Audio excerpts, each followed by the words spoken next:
9th August 1956, marched by 20,000 women to the Union Building, organized by the Federation of South African Women, was the biggest.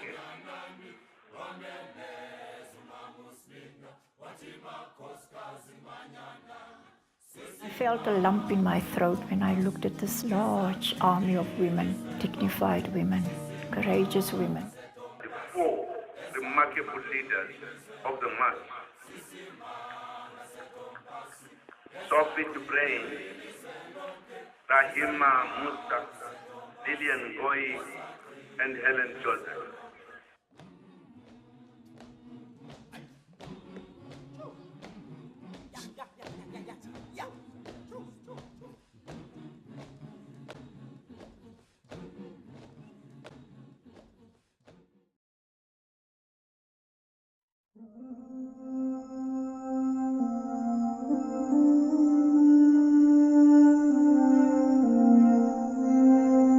ضحكت فقالوا ألا تحتشم، بكيت فقالوا ألا تبتسم، بسمت فقالوا يرائي بها، عبست فقالوا بدا ما كتم، صمت فقالوا كليل اللسان، نطقت فقالوا كثير الكلم، حلمت فقالوا صنيع جبان، ولو كان مقتدرا لانتقم، بسلت فقالوا لطيش به، وما كان مجترئا لو حكم، يقولون شد إذا قلت لا، وإما حين وافقتهم، فأيقنت أني مهما أراد رضا الناس لا بد من أن أذم، فأيقنت أني مهما أراد رضا الناس لا بد من أن أذم، رضا الناس لا بد من أن أذم، رضا الناس لا بد من أن أذم. بسلت فقالوا لطيش به، وما كان مجترئا لو حكم، يقولون شد إذا قلت لا، وإمعة حين وافقتهم، فأيقنت أني مهما أراد.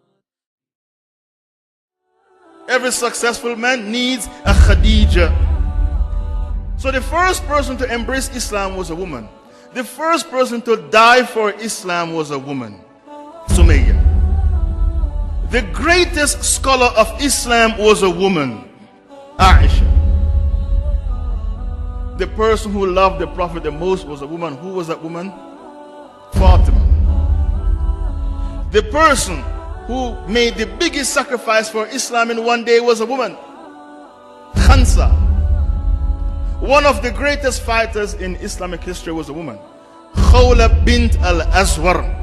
She fought on the back of horses, killed many kuffar, and spurred the mujahideen on to go on.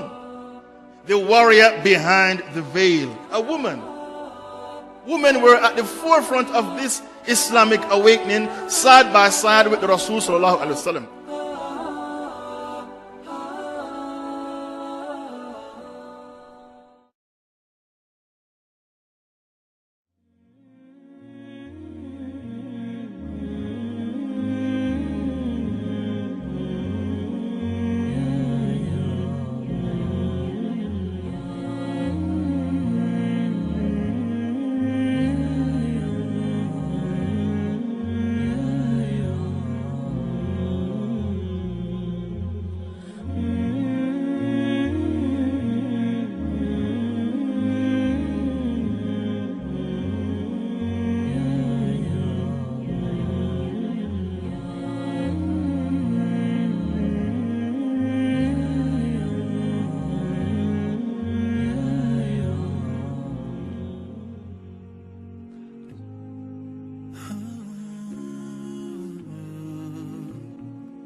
that have the right to stand up and voice your grievances and say to us, oldies, and the people in power, that this is wrong, what you are doing, that perhaps we should get geared up for one thing in our lives to begin with. Let us put the education system on a correct mend.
I mean, those are the pride of the city. A market is a pride of the city.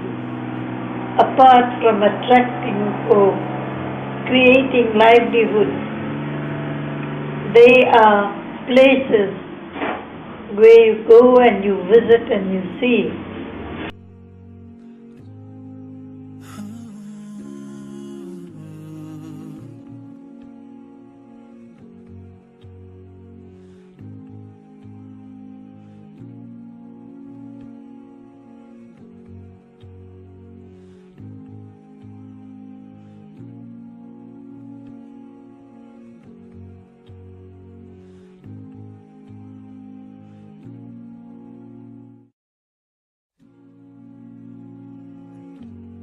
It's to look at violence against women, its causes and consequences globally, and to come up with recommendations for the United Nations.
passionate about South Africa. I'm passionate about us being the best possible country that we can be. I started out being a journalist in the early 90s when apartheid was still quite fierce and there was a lot of violence. So for me it was always a mechanism of changing the world. And only later did I realize that if you write well, if you take pictures well, if you tell stories well, you can communicate a message and you can really end up changing your country or changing people's minds. So it's quite a powerful profession to be in.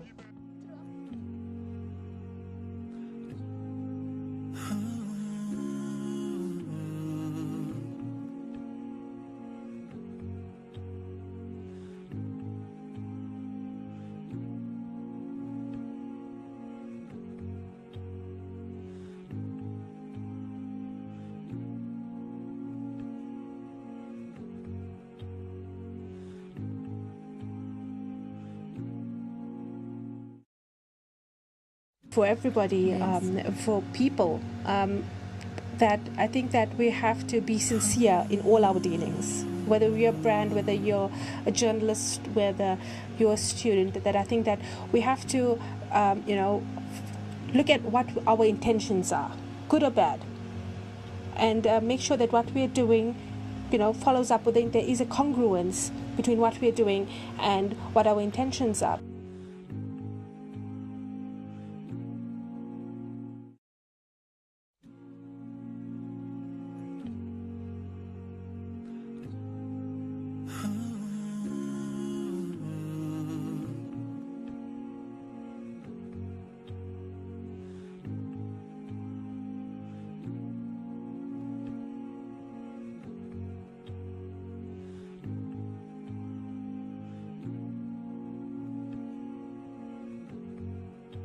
I think for the developing world, certainly a big issue is how we move beyond universal primary access at the lowest levels of education into increased access to schooling beyond primary school, and more particularly technical, vocational and higher education. And then added to that, of course, is the question of equity, because when you talk of developing countries, you may have not equal access for those who are in rural communities, not equal access for the poor, or unequal access in particular for females. Linked to that as well is a subject in my country we've had to deal with, and I know many other countries in the world, and that's the question of quality. Finally, I suppose, really ensuring that there's a clear link between education offered to young people and opportunities beyond schooling. As we've traversed all the centuries and the decades, we've had to think more carefully about what we do to keep young people enthusiastic, to reach those who are not reached, to ensure that excluded groups enjoy opportunity. So innovation, I think, is an example of educationists really thinking in new and different ways about how to respond to particular contexts. We've developed a program called Karikude, which means let us learn, which takes literacy to the deepest recesses of South Africa's population. What it did was develop multilingual material, so it's a local material developed by local education writers.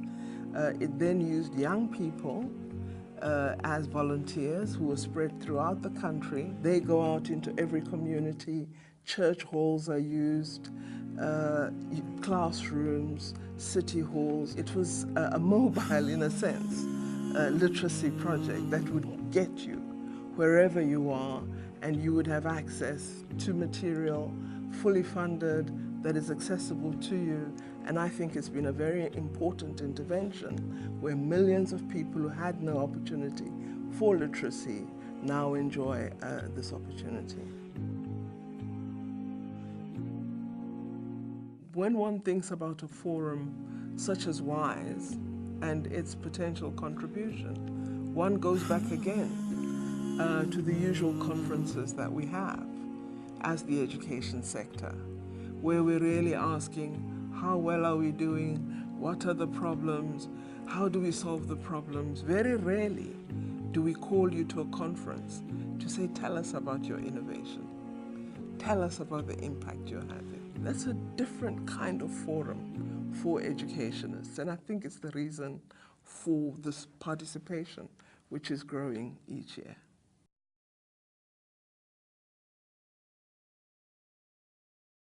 The Muslim faith is under the spotlight again, and this time its detractors and critics are wondering why more women in the West are embracing Islam than any other religion. Yes, in their eyes, Islam is supposed to be a religion which oppresses and subjugates women, or that's what the critics want everyone else to think, and the profile of the new converts has them baffled. According to figures from a multi-faith group called Faith Matters, those most likely to convert to Islam are career women in their 20s and 30s. The number who've converted has now passed the 100,000 mark, with 5,200 recorded last year alone. They are choosing to reject the excesses of Western lifestyles such as consumerism and immorality. Well, today we're joined by London yoga teacher Camilla Leyland, who has become a Muslim while studying Arabic in Syria. She was reading the Holy Quran and was determined to find fault with it when something else happened. And sitting next to Camilla is Abdullah.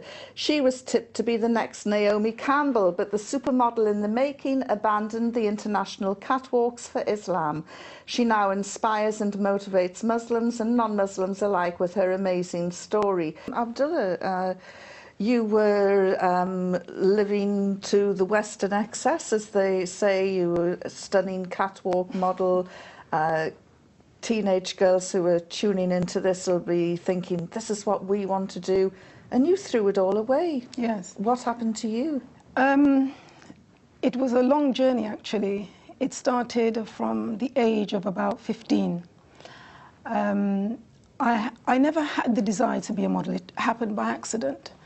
And I found myself thrust into the modeling industry. I was told I was very good at it, and I pursued it with vigor. It afforded me a good lifestyle. I traveled extensively. I made a good amount of money, and I saved a good amount of money. But in making a transition from one agency to another, I was actually approached by Models One agency, by one of the bookers. That's one of the top agencies in the world. Yes. Mm-hmm. And at the time I was working somewhere else to facilitate my income. So when I was approached by this booker from Models One agency, it is something that I'd always wanted to do because I had myself approached them previously and they declined. So here they were coming to me and asking me to come and see them. But what happened previously, somebody had spoken to me about Islam, and I had actually taken my Shahada, but I didn't really know what it meant because I took my Shahada on fear. Fear of not wanting to be put in the hellfire, which is what had been explained to me about certain aspects of Islam. So I continued my career, and then one day something changed. When I went to the model agency and produced my portfolio, I just had a change of heart. And I said to the woman across the desk that I no longer wish to be a model because I'm now a Muslim. And that was actually the beginning of me starting to practice and making that transition in my life. And subsequently, I met other Muslims. And then the road to my being as I am today, it's a long journey, but it's quite a fulfilling journey.